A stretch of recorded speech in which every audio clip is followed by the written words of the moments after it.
Programa livre para todos os públicos. Mercado e Desenvolvimento, com Jurani Parente. Estamos começando aqui pela TV Diário o programa Mercado e Desenvolvimento. Hoje nós temos um tema muito importante para a saúde física, para a saúde mental, para o desenvolvimento pessoal e profissional. Nós vamos falar sobre o sono. E o convidado de hoje é o Dr. Guilherme Leal Dantas. Ele é médico otorrinolaringologista e médico do sono. Ele é doutor e mestre em ciências médico-cirúrgica. Dr. Guilherme Leal Dantas tem certificação na área de atuação em medicina do sono. Dr. Guilherme Leal Dantas, que honra, que privilégio lhe receber no programa Mercado e Desenvolvimento. Jurani, que alegria grande a gente voltar a se reencontrar, né? Depois de um período tão turbulento. A gente teve um encontro na época da pandemia. Sim. E agora um momento tão especial. Quero agradecer pelo convite, é uma honra estar participando do seu programa. Doutor Guilherme Leal Dantas, quais são as funções do sono? Existem funções do sono? Existe sim, Jurani. Uma pergunta muito importante, porque sempre a gente tem a impressão do sono como uma situação estática, o que na verdade não é real. Na verdade, o sono é uma das principais funções envolvidas na fisiologia do nosso organismo. Se não, vejamos, função restaurativa. Então, durante o dia, a gente tem todo aquele desgaste e durante a noite vai acontecer toda aquela reestruturação tecidual, ou seja, restaurar aquelas funções. Uhum. Tem uma importância fundamental na cognição, consolidação da memória, atenção, concentração, regulação do humor. Por isso que as pessoas privadas do sono têm uma tendência maior à ansiedade, irritabilidade, geralmente vem aquele mau humor quando a pessoa está privada do sono. Tem função da regulação hormonal, vários hormônios são produzidos durante a noite, como o hormônio da melatonina, que é responsável pela regulação do ciclo do sono com a vigília, a prolactina, produzida pelas mulheres, que é responsável pela produção do leite, o hormônio do crescimento, tão importante no desenvolvimento, naquelas fases da adolescência, tem uma importância fundamental na prevenção de doenças cardiovasculares e até mesmo na regulação do peso. Não sei se você sabe, mas a pessoa privada do sono, acontece às vezes alguma desregulação de alguns hormônios responsável pela fome e pela saciedade. Por isso que a pessoa vai ter uma tendência a ingerir mais alimentos hipercalóricos, até relação com a obesidade, o sono ele tem relação. Só para citar algumas das inúmeras funções do sono. Doutor Guilherme Leal Dantas, nós podemos dizer, e aí não sei nem se tem estudo sobre esse assunto, que, primeiro, nós dormimos mal ou dormimos bem? Segundo, as pessoas sabem dormir? Tem isso? Tem sim, Jurani. Isso é muito importante, a gente chama isso da higiene do sono, né? Existe uma série de rituais para a gente melhorar a qualidade do sono, que inclui basicamente a gente incrementar hábitos saudáveis e a gente tirar aqueles hábitos mais nocivos. A gente sempre teve aquela ideia de que o sono perfeito era aquele que durava de 7 a 9 horas por dia, como se fosse o tempo ideal. Na verdade, não existe uma fórmula mágica. Esse período de 7 a 9 horas é apenas uma estimativa, uma média. Mas qual é o sono considerado ideal? É aquele sono restaurador. É aquele que você amanhece bem, mantendo sua produtividade, mantendo toda a sua capacidade produtiva e cognitiva. Tanto que a gente tem até duas variações de normalidade. A gente tem um pequeno dormidor, se você conhece, tem pessoas que com 5 horas de noite, no outro dia está lá no gás, mantendo a energia, mantendo a produtividade, e está tudo bem. Não é porque ele dorme 5 horas por noite que ele não tem um sono de qualidade. No outro extremo, a gente tem um longo dormidor. Aquela pessoa que dorme 10, 12 horas por dia, que é o meu sonho, e no outro dia está lá cansado, com fadiga, sonolento. Com certeza, esse paciente ele vai precisar fazer uma investigação, tá certo? Ah, tá aí, porque eu conheço pessoas que dormem pouco, vou botar entre aspas, então vai variar de acordo com cada pessoa o tempo que a pessoa dorme. Agora, o danado é eu descobrir que dormindo 5 horas para mim tá legal. Vai depender muito da disposição. Agora, a disposição também depende de outros fatores, não só do sono, né? Bom, com toda certeza, isso aí envolve toda a questão, né, da produtividade, das características individuais de cada pessoa, mas é como eu sempre falo, quer saber se você está dormindo bem, seu sono ele é restaurador, você amanhece bem, porque às vezes você tem aquela questão da eficiência do sono, né? A gente tem que avaliar a eficiência, você pode ter um sono eficiente, tá? O que eu chamo de sono eficiente? Quando você analisa a quantidade do tempo que você dormiu em relação ao tempo que você ficou na cama. Mas, às vezes, é um sono extremamente fragmentado e você não consegue chegar naquelas fases mais profundas do sono. Existe o sono profundo, o sono de ondas lentas, onde vai acontecer aquele sono restaurador, tá certo? A gente precisa ter um bom equilíbrio entre essas fases do sono para a gente ter um sono restaurador. O senhor falou agora há pouco sobre o sono profundo, aquele sono que a gente entra. As pessoas, porque tem gente que baba quando está dormindo, tá? Sim, É, exato. essa situação é uma situação boa? Significa dizer que a pessoa está no sono profundo?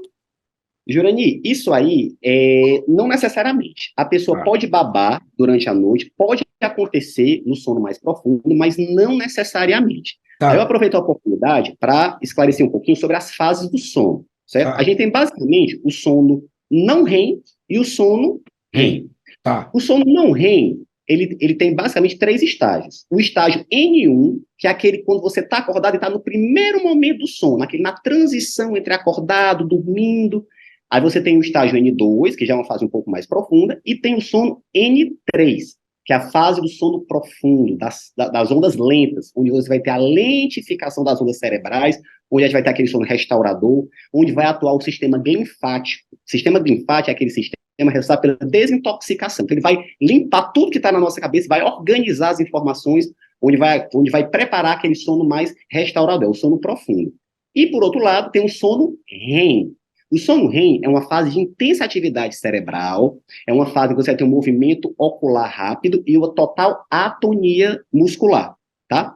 Essa fase é a fase dos sonhos, a fase do sono REM, onde vai acontecer a consolidação tá. da nossa memória, tá? Então, a gente tem o sono não REM e o sono REM. Voltando com relação à pessoa que baba, pode ser um indicativo do sono profundo, mas isso não é regra. Durante muito tempo, você acreditava que a pessoa que baba era um sinal de um sono relaxante, um sono restaurador, que isso seria um fato positivo. Pois é, Não é há verdade. alguns anos atrás, eu estudo muito sobre neuronegócio, neuromarketing, tá?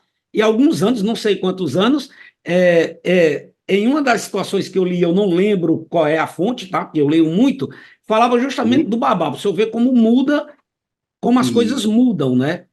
Exatamente. A pessoa que baba tem que ser investigado, tá? Porque o certo, Jane, é de respirar pelo nariz, tanto acordado como dormindo.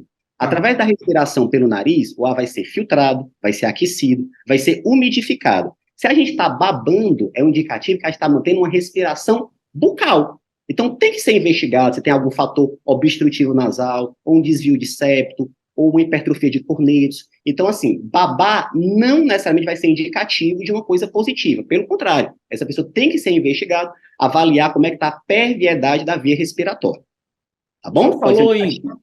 o senhor falou em cognição e falou em outros pontos importantes quando você tem um sono bom, tá certo?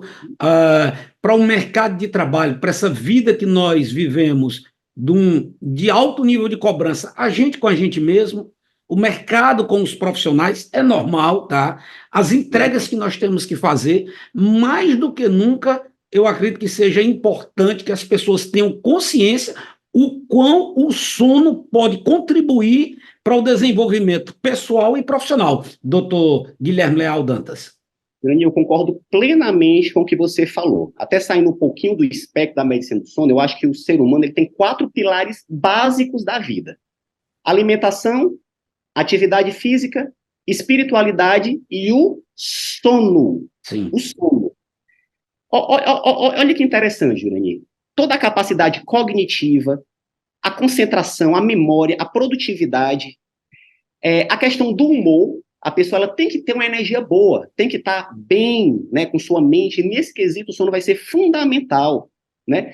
Quando a gente vai avaliar hoje a incidência que a gente tem de profissionais com depressão, com ansiedade, e quando vai avaliar, são pessoas privadas de sono, que não estão tendo sono de qualidade.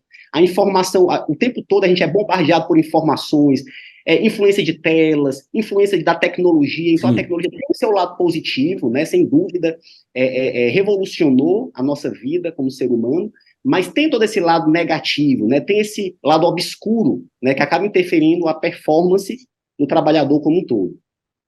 Olha, nós estamos batendo um papo muito bacana com o otorrinolaringologista e médico do sono, doutor Guilherme Leal Dantas. Aqui uma aula de sono e como a gente viver melhor, né? Ele é Toda certeza. médico otorrinolaringologista e médico do sono, doutor e mestre em ciências médico-cirúrgica. Doutor Guilherme Leal Maia. Hoje em dia, com a nova geração, muitas pessoas trocam a noite pelo dia, tá? Até que ponto isso pode atrapalhar no descanso, na restauração das pessoas? Ou vai depender de pessoa para pessoa? Irani, pergunta maravilhosa, tá? A gente precisa sempre entender exatamente como é que funciona o ciclo sono-vigília de cada pessoa, tá? Tá, Porque tem algumas pessoas que já têm uma tendência natural a ter um atraso de fase. O que isso quer dizer? A pessoa que tem tendência a dormir mais tarde e acordar mais tarde, sem que isso necessariamente seja uma patologia. A gente percebe principalmente isso entre os adolescentes, tá? tá, Então, essas pessoas, e tem um lado inverso, existem as pessoas que têm uma tendência a dormir mais cedo e acordar mais cedo. Isso não necessariamente vai ser uma patologia. Quando é que se torna um problema? Quando isso começa a interferir no lado social da pessoa. Por exemplo, uma pessoa que tem atraso de fase, tem tendência a dormir tarde e acordar tarde, e tem que acordar 7 horas da manhã para trabalhar. Essa pessoa ela vai ter dificuldade. Então, vai ter que ser feito alguns ajustes para que ela possa se adaptar à nova demanda, tá? Então, a gente tem que entender bem as características fisiológicas de cada pessoa, tá certo? talvez Então, não se o mercado, eu vou botar entre aspas, tá? Porque eu sei que as coisas são muito difíceis, mas talvez se algumas situações, em algumas empresas, em algum mercado, se as pessoas conseguissem enxergar essa situação, poderiam adaptar algumas realidades para que a pessoa pudesse produzir mais. com toda certeza. Além da situação que eu falei, que são características fisiológicas, existem situações que não necessariamente é da fisiologia da pessoa, mas ela precisa se adaptar. É o caso dos trabalhadores de turno, né? Então, por exemplo, eu sou médico do IJF, toda sexta-feira à noite, eu estou lá trabalhando à noite, e eu tenho que estar produtivo, então eu tenho que me adaptar a essa situação, porque vai chegar um paciente grave, de madrugada, né? Então a gente tem essa capacidade, a gente pode se adaptar, mas tem que ser feito todo um ajuste, a empresa tem que estar ciente, né, que logo depois do plantão, o trabalhador ele precisa do período de repouso, precisa fazer alguns ajustes, tá? Mas a empresa ela precisa ter essa sensibilidade. Olha, nós estamos batendo um papo muito legal com o Dr. Guilherme Leal Dantas, ele é médico otorrinolaringologista, ele é doutor e mestre em ciência médico-cirúrgica. Depois do intervalo comercial, doutor Guilherme, eu gostaria que o senhor trouxesse uma situação para a gente. Tem pessoas que acreditam que dar uma cochilada durante o dia vai prejudicar o sono à noite. Eu queria que o senhor falasse sobre essa cochilada durante o dia, qual é o tempo. E se você, em algum momento, perder alguma parte dessa entrevista, desse bate-papo, você pode rever todo o nosso programa Mercado e Desenvolvimento, o episódio de hoje, no próximo sábado, às 20 horas, aqui na TV Diário. Nós vamos para o intervalo comercial e daqui a pouco a gente volta no programa Mercado e Desenvolvimento.